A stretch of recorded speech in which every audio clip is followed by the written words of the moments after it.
आज मी माझा भाग्याचा दिवस म्हणतो की मी आज जातीमध्ये आहे आणि आज माझा रमाबाईंच्या जन्मदिनी माझा पण वाढदिवस आहे. आज दुसरं भाग्य म्हणतो की या जन्मदिनी नाही का मला इथे एक कार्यक्रमाची संधी भेटली.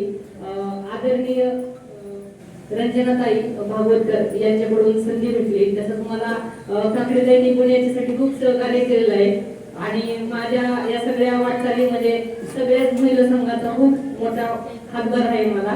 त्याच्यामुळे मी आज पिंपरी चिंचवडची जी शाळा आहे तिथले विद्यार्थी आहेत, तर त्यांच्यासोबत मी आज हे सगळं नाटक करतोय. रमाबाईंचा जन्म, त्याच्याबरोबर रमाबाईंचं जे बाबासाहेबांचं स्वागत करणं असेल किंवा रमाबाईंचं आदरपण, त्यांचे मुलं गेले आणि त्यांचे थोडासा निधनाचा भाग मी त्याच्यामध्ये दाखवतोय, जेणेकरून लोकांना बाबासाहेब आठवतात, बाबासाहेब ओठावरती घेतात लोक, पण रमाबाईंचा जो त्याग आहे तो कुठेतरी विसरून जातात लोक. त्याच्यामुळे हा त्याग दाखवण्यासाठी आजचा जो आम्ही छोट्याशा रमाबाईंचे वगैरे प्रसंग मांडतो आमच्या गाण्याचा.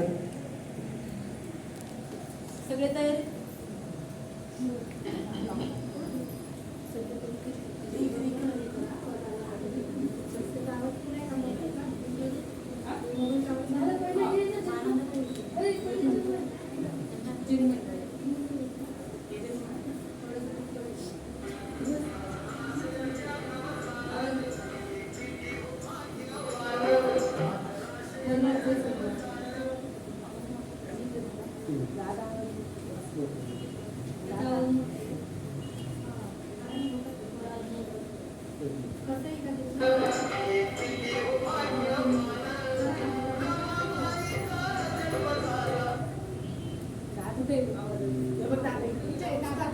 दादा